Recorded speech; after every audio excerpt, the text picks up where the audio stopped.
to Jonathan Taylor. Huge hole. He's at the 30. He's going to go. 10, 5, touchdown. Jonathan Taylor made a man miss the line of scrimmage and then runs it into Pater for a one-handed INT. Are you kidding me? Kenny Moore. What a play by Nyheim Hines.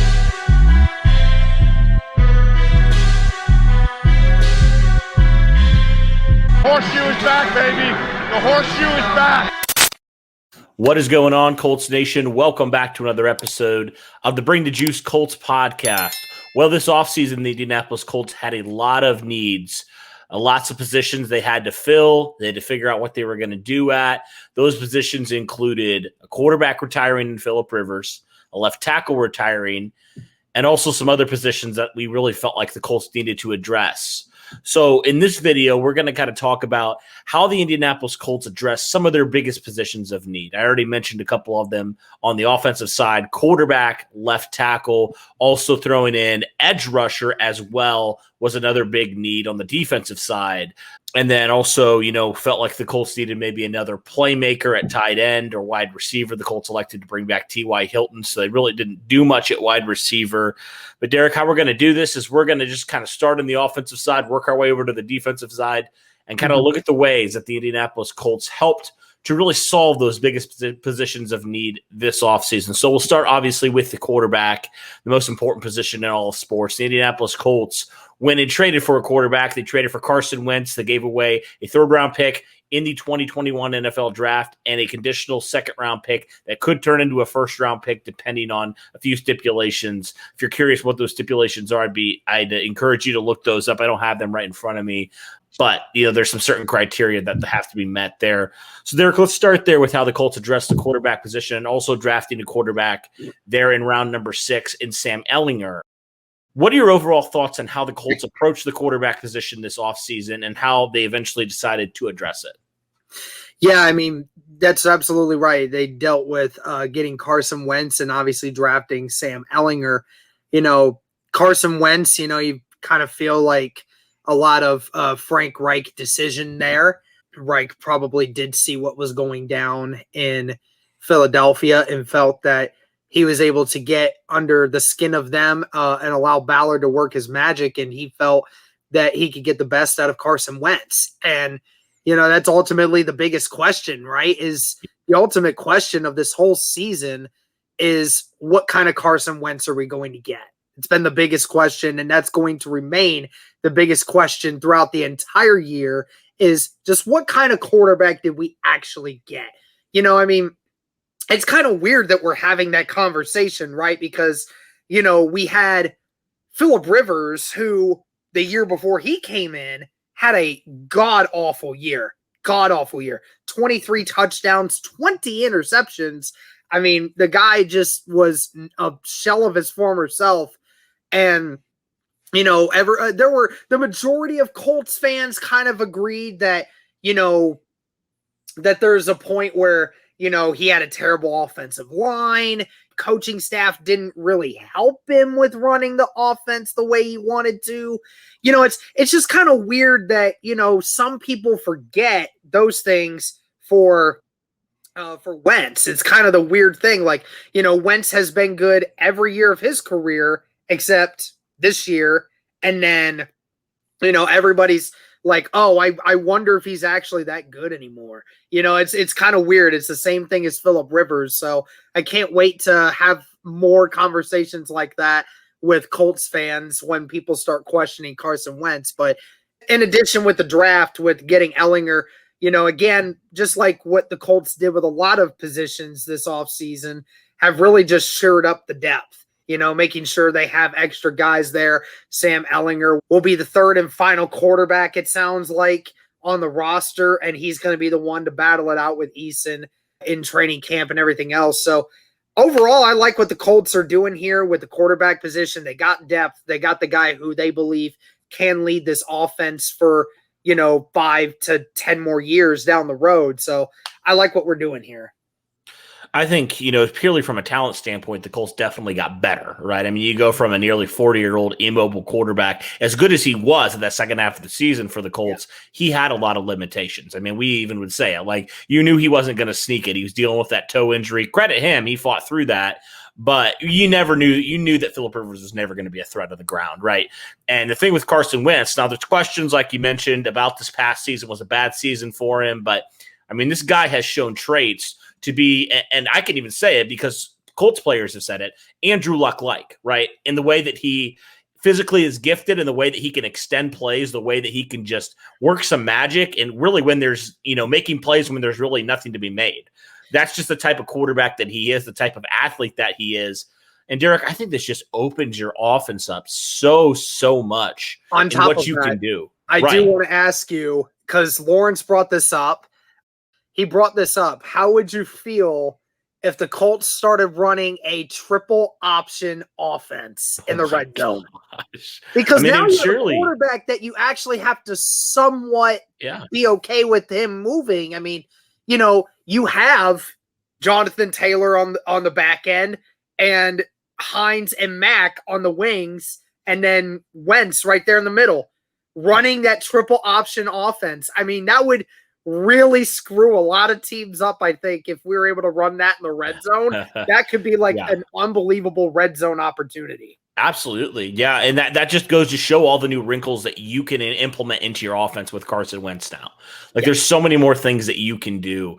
I mean, just looking at like some of his film and some of his highlights, like there was a lot of times where I was like, man, Wentz can actually move pretty well. He can actually run pretty well for as big as he is. Yeah. He's a very mobile quarterback a lot of times. I think that just helps you a lot with what you're able to do on offense and be a lot more unpredictable on offense as well. And, same way with Sam Ellinger. I mean, honestly, and somebody brought this up. I can't remember who did. Multiple people have brought this up, but one person brought this up to me first. Like for a scout team, like when you're going against some of those quarterbacks like Allen, Lamar, some of those guys like that, I mean, Ellinger is kind of in that same mold. He's so much of a scrambling quarterback, and you just really didn't have that with Jacob Eason last year, right, as your scout team quarterback. And I think that will help tremendously, regardless if he does beat out Eason for that backup spot, which we kind of were like probably not. But if regardless, right? Yeah, you can use him in those ways to really prepare your defense, I think, a lot better to face off against some of those quarterbacks. So I like the way that the Colts addressed that. I know at first I was funny, Derek. I was looking back at your initial reaction to the Sam Ellinger pick, and you were just like, I don't understand this pick. But we didn't understand it at first. Right. The more that Ballard explains it, the more that people begin to explain it to me, it makes a lot of sense for what the Colts want to do. And have a quarterback. Honestly, you said it, Derek, before. Have a quarterback that fits more of Reich's scheme, right? The type of quarterback he likes, like in Carson Wentz. Sam Ellinger has some of those qualities as well in terms of athletic ability. All right, let's move on, though, to left tackle, because this, Derek, was one of the most heavily debated ones before the draft, during the draft, and after the draft. It's amazing, man. If you could do kind of have a scrapbook of all the tweets from before, during, and after the draft, it'd be almost like a comedy sketch. Yeah. And then now signing Eric Fisher, the Colts, presumably have their tackle for at least this year, maybe even, going on further because Eric Fisher just turned 30. You did sign him to a one-year deal. You do have Sam Tevy and Julian Davenport, who you did sign in the offseason. You're gonna think Sam Tevy's probably gonna be your starter if Fisher can't go for the first couple weeks, which based off of everything we've heard, that's probably going to be the case, but you never know with the recovery time. But I think I kind of like that, Derek, from a depth standpoint. That was a big issue, right? That was a big issue. We'll just kind of clump in left tackle and offensive line depth and kind of in the same category. We can kind of talk about both here. But, with left tackle, like I just mentioned, and then you bring back Joey Hunt, your center, who filled in a little bit when needed last year. Danny Pinter, another year in the system. You signed Chris Reed. So, your offensive line depth is looking a lot better than it was last offseason. What are your thoughts on, first off, the left tackle position and then the offensive line depth as well? Yeah, I mean, the offensive tackle depth, just like the rest of this offensive line, depth. I mean, I think Ballard realized, we tried to go a year without the depth at the position. And, later in the season, we were okay because we lucked out. We got a couple guys that came in off of the street and they just happened to do very well. I mean, obviously I'm paraphrasing. Just it was actually a real football player, but I mean, you guys get the memo. But nevertheless, like, he actually went and said, okay, I can't bank on that this year. I have to make sure that my line is ready and good to go. Right. And that's great that the Colts have a situation now where if something tragic were to happen, then it's good to at least have a backup plan. At least you have something in place to where, okay, we know who's coming in. We understand how good or bad they are. We know what it is. Like, I think almost every rational Colts fan would tell you, I mean, even Zach Hicks will tell you that he would rather have Sam Tevy blocking than he would have had LaRaven Clark or Chaz Green blocking. So there's that. And, again, with the Fisher stuff, I'm going to be honest, Cody. I think a lot of people are actually going to be surprised how quick Eric Fisher's back. I think a lot of people are going to be quite surprised because remember, with the new timeline they did with the new doctor that came up with a new method on how to treat an Achilles, 6 to 9 months. And 9 months is supposedly the long term for this January, from January, when he did tear it. July/October. Yeah, and so anywhere in between that. So what they're thinking is that, he'll come back mid-August sometime, get some training in and things like that, start testing it, make sure it's all good. I mean, honestly, if the rehab goes really well and apparently it goes that way, there is a good possibility this guy might only miss 2 weeks. He might only miss 2 weeks of the season at the most. I mean, that would be a great thing. Obviously, I'm not going to bank on it, but I know we're all kind of thinking the 9 month is the regular thing for it. But getting back to the original argument, I like that you got Eric Fisher, a guy who can definitely hold his own. He is pretty much, I would say, pretty close to a replica when it comes to Anthony Costanzo in a lot of ways. You add the depth, not only at the position, but at all of the positions on the offensive line. So overall, I think this unit as a whole, especially at the left tackle position, so much better than what it was last year. Two things. I forgot to mention Will Holden, who Chris Ballard even mentioned. I don't know if you listened to Stephen Holder and Zach Kiefer's interview with Chris Ballard. They kind of had him on their podcast. It was a really cool insight. But he mentioned Will Holden. He said, we thought he played really well in that Pittsburgh game. So I wouldn't count him out either, to be some potential depth there as well. But also, yeah, you're right. You can't. I think Ballard really learned from that Pittsburgh game. You can't have those two guys being your starting tackles. If something crazy happens like that, where one guy's injured, one guy goes out because of COVID, you're screwed, right? But like this year, say that would happen again for whatever reason. Say Fisher was out. Say Braden Smith was out. You have Sam Tevy, who can help a lot more, and you have Will Holden. So you feel a little bit better, right, about your depth there of the offensive line, and that's huge. It's absolutely huge for what you want to do on offense, and that doesn't limit you either. I think Ballard really has figured that out. I mean, I would honestly feel comfortable with a lot of these guys stepping in different roles. Julian Davenport's probably the only one I'm like, no, please. But, like, you know what I mean? Like Chris Reed, okay, I'm good with him playing a couple games. Danny Pinter played a couple games last year, filled in when needed. I feel fine about that at center. So that just goes to show the depth that Ballard has built. And I think that is huge as well. Can't be understated. But let's stick with the offense before we switch over to the defense. We felt like the Indianapolis Colts needed to get better at tight end, right? We felt like they kind of last year with Trey Burton, it was a little bit of a Band-Aid solution, just signing him to that 1-year deal. Well, the Colts go out and get a player in very similar in skill set with Trey Burton in terms of he's more of your receiving tight end. He's a good complement to Jack Doyle and Mo Alley Cox. And we think he has a lot more upside than Trey Burton in this offense, right? I mean, Kylan Granson, we already talked to him. If you guys haven't checked that out, be sure to check out our interview with him. But, I mean, he's a very confident guy in his abilities. Oh, right? Yeah. And he should be because he's very productive at SMU. I think he's going to thrive in this Frank Reich-led offense. And the Colts went out and got a playmaker at tight end, right? They got a receiving threat at tight end. We thought that was the biggest knock, really, at the wide receiver / tight end position was just a playmaker. And it seems like from all accounts, Kylan Granson could potentially be a guy like that. What are your thoughts on how the Colts address that tight end position with Kylan Granson? Yeah, I like Kylan Granson a lot. I mean, from that interview that you and I did with him, I mean, good Lord, that dude has a lot of confidence in himself and in his ability. And he said it. I'm excited to get out there, play in the horseshoe, get the ball thrown from Carson Wentz of all things. You know, he's hyped up, man. He's ready to go.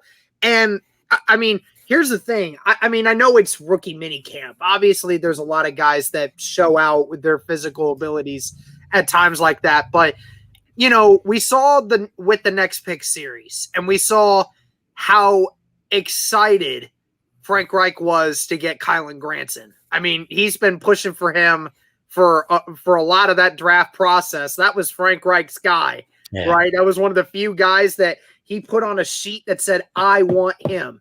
And Kylen Granson at the rookie minicamp, man, he showed exactly why Frank Reich felt that way. He supposedly was by far and away the best rookie at the camp, and he was balling out. And like his routes were amazing. His ability to catch the ball, amazing. I mean, everyone was just saying, wow, when you watch this guy play, like how really good he looks, like it's surprising he made it into the 4th round is what they said. So, wow. I mean, I'm really excited to watch this guy. And, you know, like you said, we probably aren't bringing Trey Burton back, and that's exactly why we wanted Granson. You know, a receiving tight end. He can do a little bit of blocking, but he's more there for the receiving. That's just what his game is. But, I mean, he's more athletic than Burton. He's younger than Burton. He doesn't have the injury history that Burton did. So you don't have to necessarily worry too much about that right off the bat. Again, I am like of almost all of the rookies that are in here, I think he is one of my favorites, and I cannot wait. Maybe I have a slight bias since we got to interview him. Maybe he's coming off on me a little bit, but nevertheless, I am extremely excited to watch this kid play. Yeah. I think he's going to be one of the few rookies that when he gets into the system right away, he's going to make an immediate impact on this offense. So I'm really excited. I'm interested to see how they use him like in the red zone and stuff, right? Because we know, I mean, he's not obviously not as tall as like say Eric Ebron or somebody like that, but I'm interested to see if they utilize him in that red zone a little bit. They need to keep using Mo Alley-Cox in the red zone, man. Yeah. He's 6'7" for a reason. Yeah, that's true. The biggest guy on the field. Go use the biggest guy on the field. I guess I'm more interested to see just how they use these tight ends for what the specific purposes are, right? Like, is Granson more of we don't think maybe red zone, but like, is he?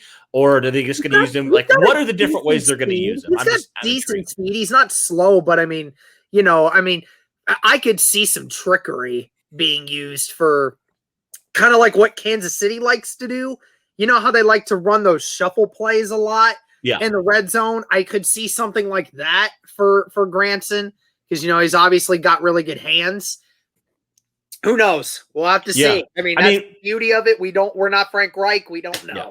I mean, we saw how they used Trey Burton in the red zone sometimes last year, right? They use that kind of the Philly special, the Wildcat, stuff like that. I'm intrigued to see if they do the same thing with Kylen Granson. They might, honestly. That would be really cool and unique to see them just continue to do stuff with a guy like him. So, all right, let's move over to really the last position that we would say was a major need coming in. I mean, some people would say maybe corner, but the Colts kind of addressed it by re-signing Xavier Rhodes and then getting some guys back, kind of running it back at corner.